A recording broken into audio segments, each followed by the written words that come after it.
Hello बच्चों, मैं दीक्षा श्रीवास्तव। आज मैं आप लोगों को क्लास 12 की चैप्टर 9 की एक्सरसाइज 9.4 का क्वेश्चन नंबर 3 पढ़ाऊंगी। क्वेश्चन नंबर 3 है dy/dx plus y is equal to 1।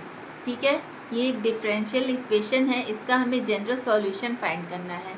तो जनरल सॉल्यूशन फाइंड करने के लिए हम लोग इसमें कौन सा मेथड लगाएंगे? वेरिएबल सेपरेशन मेथड लगाएंगे। ठीक है, तो इसमें वेरिएबल सेपरेशन मेथड लगाने के लिए इसमें y वाले टर्म को एक साथ कर लेते हैं और x वाले टर्म को एक साथ कर लेते हैं। तो ये y है ना, इसको इधर भेज देते हैं। तो यहाँ पे dy/dx इज इक्वल टू क्या हो जाएगा? 1 माइनस वाई।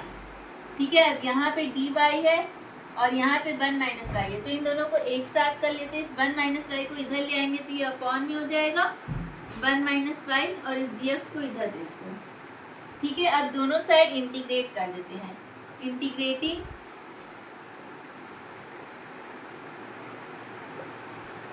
Both sides. ठीक है, वी गेट, तो इंटीग्रेट करेंगे बोथ साइड, तो यहाँ पे क्या हो जाएगा? Integration of d y upon में 1 minus y is equal to integration of d x. ठीक है, अब इसको इंटीग्रेट करना है, तो यहाँ पे 1 अपॉन में 1 माइनस वाई है।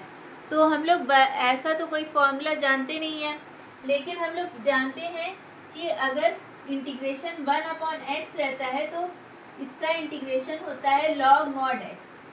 ठीक है, तो प्लस सी। तो यहाँ पे अगर इस 1 माइनस वाई को हम लोग एक वेरिएबल मान के चले, मान लो ये x है, 1 माइनस वाई एक्स है, तो इसका इंटीग्रेशन क्या हो जाएगा? Log mod x. Log mod x, x हमारा क्या है? 1 माइनस वाई है, तो यहाँ पे 1 माइनस वाई हो जाएगा। अब क्योंकि इस 1 माइनस वाई को हम x मान के चले हैं, इसलिए इसका भी इंटीग्रेशन मतलब करना पड़ेगा। तो यहाँ पे जब 1 माइनस वाई को हम लोग x लिए हैं, तो यहाँ पे जब इसका डिफ्रेंशिएशन करेंगे तो क्या आएगा? ये 1 तो कांस्टेंट है, इसका डिफ्रेंशिएशन 0 हो जाएगा, और यहाँ पे आ जाएगा minus d y is equal to d x, यानी d y is equal to minus d x आ जाएगा। ठीक है, तो यहाँ पे 1 माइनस वाई की जगह क्या आ जाएगा? डी वाई की जगह क्या आ जाएगा? Minus of d x. तो यहाँ पे बस माइनस लगा देंगे और यहाँ पे क्या हो जाएगा? प्लस सी। ठीक है, ये हमारा इंटीग्रेशन हो गया। ठीक है, और इसका इंटीग्रेशन क्या हो जाएगा? dx का 1 का इंटीग्रेशन क्या हो जाएगा? x plus c2। ये c1 हो गया और ये c2 हो गया। अब इस c1 को इधर भेज दो, तो यहाँ पे हो जाएगा minus log mod 1 minus y is equal to x plus c2 minus c1। अब इस c2 माइनस c1 को क्या लिख सकते हैं? हम एक कांस्टेंट लिख सकते हैं, क्योंकि दोनों कांस्टेंट है। तो यहाँ पे हो जाएगा minus log mod 1 minus y is equal to x plus c3 लिखिए। ठीक है, अब इस माइनस को क्या करो? इधर भेज दो। तो जब इस माइनस को इधर भेजोगे तो यहाँ पे आ जाएगा log mod 1 minus y is equal to minus x minus c3। ठीक है, अब क्या करो?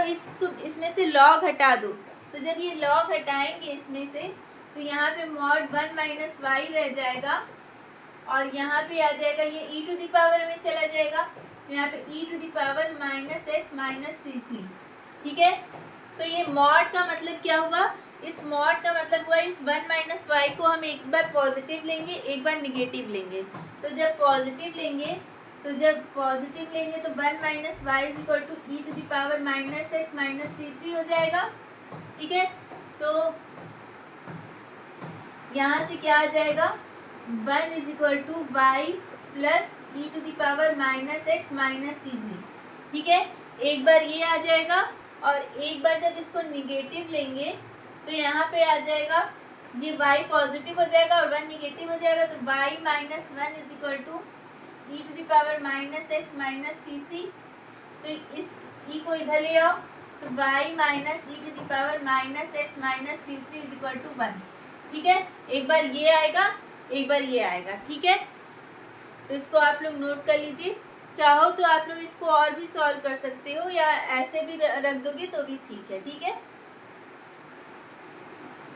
ये e⁻³ को कोई कांस्टेंट ले लो, इस तरह भी कर सकते हो इसको। ठीक है, तो इसको आप लोग नोट कर लीजिए।